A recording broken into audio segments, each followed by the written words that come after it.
ஆனால் எங்கள் எல்லோருக்குமே வருத்தம் என்னென்னா, நம்முடைய நிதியமைச்சர் அம்மையார் அவர்கள் இன்னொருவர் பேசியதை குறிப்பிட்டு அவங்க இந்த மாதிரி பேசுகிறாங்க, அவங்க தமிழ் மொழியை நாகரிகமான மொழின்னு சொல்லலை அப்படின்னு சொன்னதை திரு கமலஹாசன் அவர்கள் தவறாக புரிந்து கொண்டு அதை பேசுகிறது எங்களுக்கு எல்லாருக்குமே வருத்தம் தான்.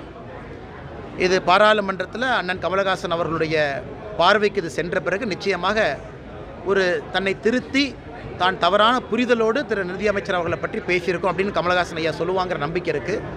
மற்றபடி தமிழ்நாட்டுக்கு உழைக்க வேண்டும் என்று விரும்புகின்றார். ராஜ்யசபா உறுப்பினராக இருக்கிறாங்க. அதனால் நான் ரொம்ப அவர் மேலே குற்றம் எதுவும் சுமத்த விரும்பலை. அவருடைய ராஜ்யசபா பொறுப்பும் கூட நல்லா இருக்கட்டும். அதே நேரத்தில் தவறுதலாக நடந்திருப்பதாகத்தான் நாங்கள் பார்க்கின்றோம்.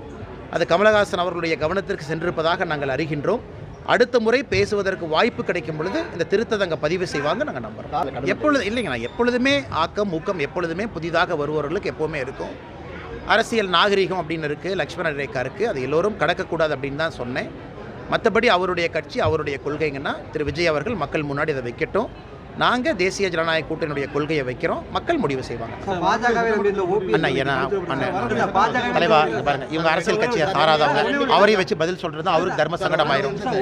தப்பா நினைச்சுக்காதீங்க. ஆமா, யாரு தனித்தல விடலைங்கண்ணா, கொஞ்சம் பொறுமையா இருக்குண்ணா. தேர்தலுக்கு நாள் இருக்கு, முழு பிப்ரவரி இருக்கு, முழு மார்ச் இருக்கு, ஏப்ரல் இருக்கு, எங்கெல்லாம் போயிடுவாங்க, எல்லாம் இங்கே தான் இருக்காங்க. ஓபிஎஸ் அண்ணன்லாம் எங்களோட தான் இருக்காங்க, எதுவும் கவலைப்படாதீங்க. உண்மைதானே நயினார் என்ன சொன்னது உண்மைதானே.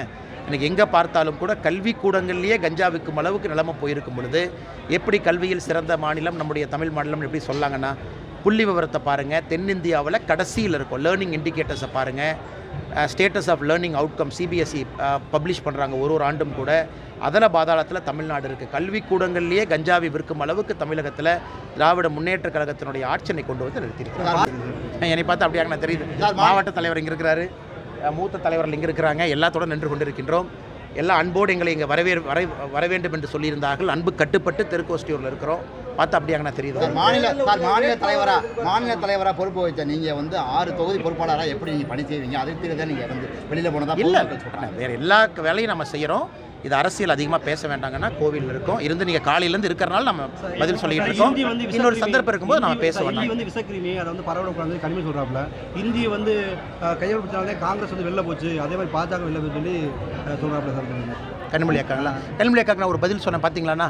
நல்ல ஒரு மன நோய் மருத்துவரை பார்க்கணும். ஏன்னா அக்கா மாற்றி பேசுகிறாங்க. காலையில் ஒன்று பேசுகிறாங்க, மத்தியானம் ஒன்று பேசுகிறாங்க, டாஸ்மார்க்கு மூடு வாங்குறாங்க, ஆட்சிக்கு வந்த பிறகு திறந்து வச்சிருக்கிறாங்க.